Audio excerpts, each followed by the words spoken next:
Welcome to Pimpy's Investment Chat, where we keep investment talk simple. And here's your host, Pimpy. What is going on out there, peeps? All right, there's a lot happening in Iraq still. We have ourselves a little drone attack. Not surprising. We know Iran is pushing big time. They want an Islamic state there, and they don't like the alliances that are taking place. These are not the type of alliances they were hoping for. And Iran was hoping to have more influence on what's going on in Iraq, and it's not quite going their way. So like bratty kids, they're throwing temper tantrums. Before we get started, if you could do me a favor and just hit the thumbs up button, the like button that is, this helps us get past the YouTube algorithms. And if you're not a subscriber, please do so, because when you do, it helps out the channel, and I surely do appreciate it. A reminder to everybody that I am not a financial advisor, I'm not a lawyer, nor an accountant. All the information that I share with you is of my own opinion. Hey look, I want to talk about this Amber Lolly product again. Whenever something good comes along, I do want to talk about this. My neck, I had a kink in my neck from hell, and the pain was, it gets to a point where you get headaches. So I just grabbed the cream and I rubbed that crap on the back of my neck. After a while, you don't even realize that the pain is gone. You're just going, and how we are several hours later, and there's no pain. And it works really quick. I like that. So joint pain and muscles, sore muscles, nice. And then here's the thing about me. I get offered all the time. People want to come on, they want to be sponsors, they want to be this. My thing is, if I don't use your product, I'm not interested.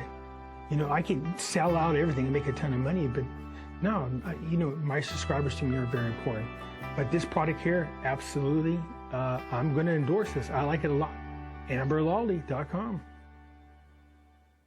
Hey folks, just a quick reminder that back in 2008 and 9, a lot of people lost all of their retirement savings in their 401ks and IRAs because they did not own gold and silver. Yeah, that's right. Gold and silver protects you from a market crash. So do yourself a favor, protect your retirement by purchasing gold and silver. You can go to moneymetals.com, reach out to them, and they will help you set yourself up to protect you and your family from having to start all over from scratch. If you're a first-time buyer and you spend more than $100, use promo code Pimpy, P-I-M-P-Y, and they will send along with your order a free half ounce of silver.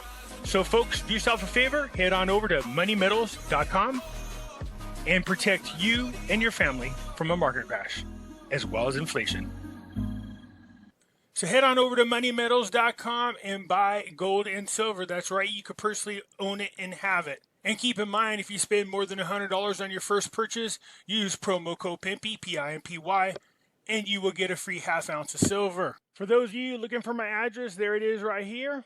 You guys know I have this alternative website. I encourage you guys to go check it out, because over here we do have videos that I cannot play on YouTube and videos that have been banned from YouTube. All proceeds go to finding life's purpose.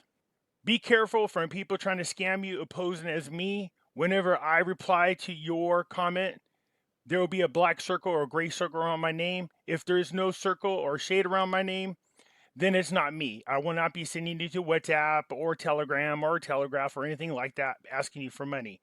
From time to time, I will use material that is considered copywritten. I am just posting this to let you know that I am exercising my fair use rights. So it has been going on over there in Iraq. You can see this, a new attack on the al-Assad base was thwarted.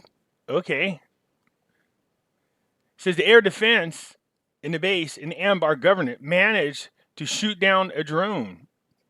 A statement by the security media cell stated that the air defense had treated an unidentified drone try to approach the base of the Iraq Air Force Command in Anbar government, where the treatment was carried out outside the vicinity of the base. And I actually have a video of that. It was in the news. You can see it right here.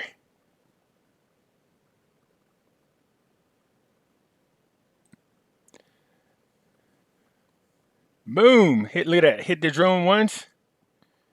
Hit it again. Boom. Took the drone down.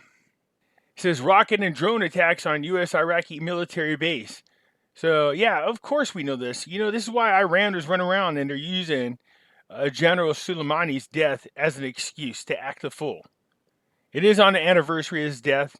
They were like threatening the United States, saying that Trump needs to go to court and be tried for murder. wasn't a murder, guy's a terrorist. It was really sad, though, to see the Democrats claim that al-Baghdadi and them were all holy men and Trump shouldn't have done this. It was ridiculous. I remember when Trump was in office. People forget that Trump killed 9 terrorist leaders. 9. They celebrated when you seen Obama killed one, and they got all excited. Trump killed 9. It's no joke, man. It was a terrible time to be the leader of any type of terrorist group. You woke up dead. So there was a drone attack on the base, and as you can see, nothing was accomplished. It said the military base in Anbar, referring to the activation of the CRAM system within a base and attempt to dispel the missiles. While eyewitnesses in Anbar said that the missiles were fired from a Kia wheel in the village Bastamia, and they suggested that no material or human losses would be caused. For its part, the international coalition said in a statement issued after the missile bombings, which were received by the news, the outlaw militia launched at 6:45 p.m. on Wednesday 5 missiles towards the Iraq base in al-Assad. The missiles fell about 2 kilometers short. Yeah, sometimes I wonder about the way these people shoot their missiles. Are they that bad, or they're missing on purpose? They really don't want to, they just want to make a big scene and make it look like they're doing something, but they don't ever seem to hit anything. You ever notice that? So what is going on? There are a lot of alliances taking place right now. Maliki's people, the framework coordination, they are trying really hard to get a lot of people on their side. They do have a lot of people, but all of a sudden you're starting to see them desert the coordinating framework and forming bigger groups along with Sadr. What the coordination framework is trying to do is have a united Shiite group together. The problem is Maliki isn't exactly representing what Sadr wants. Sadr wants the same thing that Sistani wanted, not a Islamic state, which is exactly what Iran wants. Maliki is an Iranian puppet. Sadr ain't having it.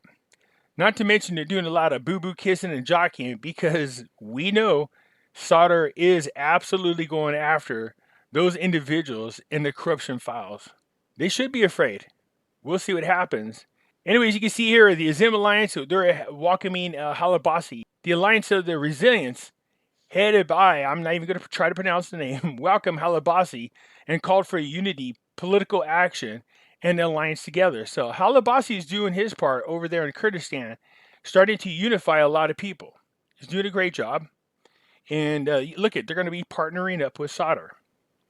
It said in a statement received by the news, we highly value the positions of our brothers in the National Progressive Alliance, headed by the President Halabasi and his brothers in the alliance, in reuniting and not listening to all the pressures that tried and is trying to keep us away from the joint work that serves our masses. We announce our welcome that this historic step and this great patriotic spirit. It said on Wednesday, the Progressive Alliance led by Halabasi called for the Azam Alliance to unify positions. So they are welcoming each other. Look, the more Halabasi gets people on this side, the bigger Sadr's government is going to be. And the coordination framework sees this happening. It's not going the way they wanted, and you're going to see Iran act a fool. You can see right here, the exclusion of Maliki and the Dagger revealed the reasons for the failure of the agreement between Al-Attar and Sadr. Look, Maliki wants to be part of the government. Sadr's not having it. He said the source from the coordination framework revealed the reasons for the failure of the agreement between the framework and the leaders of the Sadr movement, which is Sadr. It is not possible to hold a meeting scheduled for Wednesday between the two sides. A source told the news that leaders of the Sadr movement told the head of the coordination framework delegation, the leader of the Al-Fatah Alliance, Amari, who was going to the Al-Hana to meet with Sadr at his residence to complete the negotiations of the need to resolve some issues that al-Sadr had stipulated during the 2 previous meetings with the framework before everything. It says the matter is related to resolving the participation of the head of the State of the Law Coalition, Maliki, in the next government. That is, refusing the latter candidacy for any government position. In reference to the position of Vice President of the Republic, which Maliki's coalition aspires for. Man, don't make that guy the Vice President behind Saleh. I don't trust that, man. Next thing you know, something happened to Saleh. And then Maliki is now president, in which he has a lot of power then. Look, Sadr don't want him anywhere in the government. This guy's corrupt. He was terrible. And they know all he's going to do is Iran's bidding. It's not going to happen. I'd be surprised at all if Sauder allows him in there. Also, removing the leader of the Azam Alliance from the coordinating framework and preventing him from entering into any future alliances. And all of this is just the pressure exerted by al-Sauder on the framework to accept the political maps whose last features he defined. So you can see the Azam Alliance has been removed from the coordinating framework. They're partnering over there with, of course, Al-Abbasi, who is partnering up with Sauder.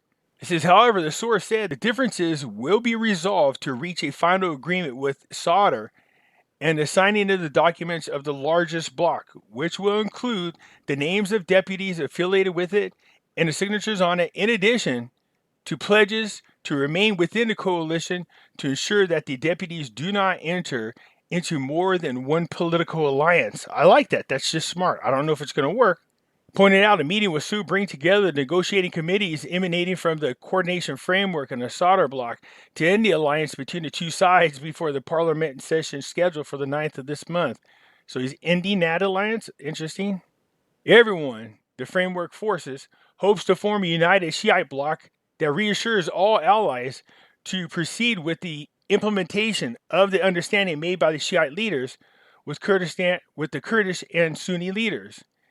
And yesterday, Tuesday, an informed political source revealed that the delegation for the coordination framework of the Shiite forces visited in Al-Hana the residence of Sauder in the efforts to persuade the latter, Sauder that is, to unite with Shiite houses before the first of the parliament. Remember Sistani, in that article that I covered yesterday, Sistani said, look, he had to go in there and really lay the smackdown on the Shiite people because when they had control of the government, they were full of corruptions. They did a lot of bad things, and he was not happy about it, and he chastised them out loud. And he had to do everything he can recently to try to fix their reputation. I'm pretty sure the last thing he wants is for people to bring Maliki into this government. He added, the leaders of the framework see that the unity of the Shiite component confirms the strength of his government that Sauder intends to form, especially since the coordination framework has kept the dialogue open with Sauder in the hope of achieving the unity of the Shiite houses, because the break in the contract between them will harm everyone. I don't know how it's going to harm everyone. I mean, from what I could tell, what it appears, is you got Sauder's in there, man. He's a nationalist. We know this. He's all about the Iraqi people. He's putting a unified government together made up of Iraqi people, not Iranian people, not Iranian puppets, a national government of the people by the people. Without any influence from Iran, without any influence from the United States or Russia or China or anywhere else. Look, you got to remember, man, Sauder was not a fan of the United States being there in Iraq. He does speak out against them. He calls them occupiers. Leave the Iraqi people alone. Let them form their government and let them run their own country. You can see another two groups right here coming together. You have the Kurdistan Democratic Party, in a joint press statement with the leader of the Patriotic Union after the meeting. This is the first meeting at the level of the two political bureaus during which we emphasized the joint work in negotiating with Baghdad, the party's desire for the participation in the rest of the Kurdistan political parties in the delegation and negotiations. But the relations between us, the Patriotic Union of Kurdistan, are the basis, and we will go together in Baghdad. So, look, groups are coming together. I hope this is really going somewhere positive for the Iraqi people. Because God knows Trump went through hell when he's a nationalist and he believed in supporting the American people and only the American people, and he got chastised for it. I can understand where Sauder might be catching some hell, possibly. Anyways, this is good news right here. Iraq acquires U.S. ExxonMobil's stake in a giant oil field. Again, giving them more revenue. And here you can see Sauder's not playing. He's talking to the people who kissed the buddy in the United States. He's not having it. Look at Sauder sends a message to Barzani. Said the news got on Monday, the leader of the Sauderist movement, which is Sauder, sent a letter to the leader of the Kurdistan Democratic Party, Barzani.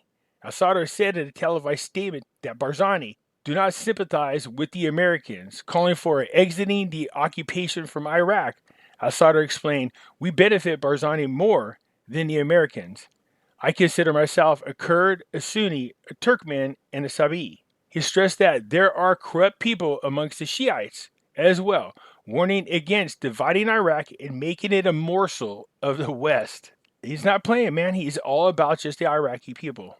So that's what we got going on right now. Everybody's just jockeying for positions so they can start putting together the government. I think Saud already knows who he wants to put in there. We're just waiting for the sessions to start taking place. And then you're going to start seeing names out there, and we'll see where it goes from there. I am curious to see where Saud goes with this. Again, he's not a big fan of the United States, but he's also not a big fan of Iran or anybody else outside of Iraq for that matter. It's time to rebuild Iraq and let the Iraqi people prosper. That's it for now. Hit the thumbs up button. If you're not a subscriber, please do so, because when you do, it helps out the channel, and I surely do appreciate it. And I'll catch you later. I'm out.